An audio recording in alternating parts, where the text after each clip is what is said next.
Hi friends, நம்ம தமிழ்நாட்டு company axis இந்தியாவோட ஒன் ஆஃப் த ப்ரைம் மெம்பராக நீங்கள் இருக்கணும்னு ஆசைப்பட்டீங்கன்னா, உங்கள் வீட்டுக்கு தேவையான மளிகை ஜாமான் ஒரு கிட்டாவோ இல்லை organic napkin aloe vera plus cotton use பண்ணி மண்ணில் போட்டால் கூட மக்கி போகிற மாதிரி இருக்கக்கூடிய இந்த நாப்கினை நீங்கள் வாங்குறது மூலமாகவோ, உலகத்தோட முதல் உணவான ஸ்பைருலினா ஒரு வகையான கடல் பாசி அதிக சத்து மிகுந்த இந்த ஸ்பைருலினாவும் நாப்கினும் சேர்ந்து இது ஒரு கிட்டை வாங்குறது மூலமாகவோ, உடம்பில் இருக்கக்கூடிய கெட்ட கழிவு கொலஸ்ட்ராலில் வெளியேற்றக்கூடிய ஃபுட் பேட்சும் நாப்கினும் சேர்ந்து வாங்குறது மூலமாகவோ,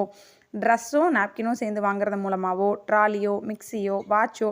இதில் ஏதோ ஒரு கிட்ட நீங்கள் வாங்கி வர்றது மூலமாக லைஃப் டைமுக்கும் நம்ம வீட்டுக்கு தேவையான மளிகை ஜாமானத்திலிருந்து ஸ்டேஷ்னரி ஐட்டம் கிச்சன் ஐட்டம் எல்லாமே A to Z டிஸ்கவுண்ட்டோட ஃப்ரீ டோர் டெலிவரியோட இன்னும் நிறைய பெனிஃபிட்ஸோட நீங்கள் இதை ப்ரைம் மெம்பராக லைஃப் டைமுக்கும் யூஸ் பண்ணிக்கலாம். இன்னும் எதாவது டவுட் இருந்துச்சு அப்படின்னாலும் ஸ்க்ரீனில் தெரிகிற என்னோட நம்பருக்கு காண்டாக்ட் பண்ணுங்கள். A to Z டீட்டெயில் எல்லாம் தெரிஞ்சுக்கிட்டு வாங்க வாரம் 600லேருந்து 60,000 வரைக்கும் சம்பாதிக்கலாம். Thank you friends.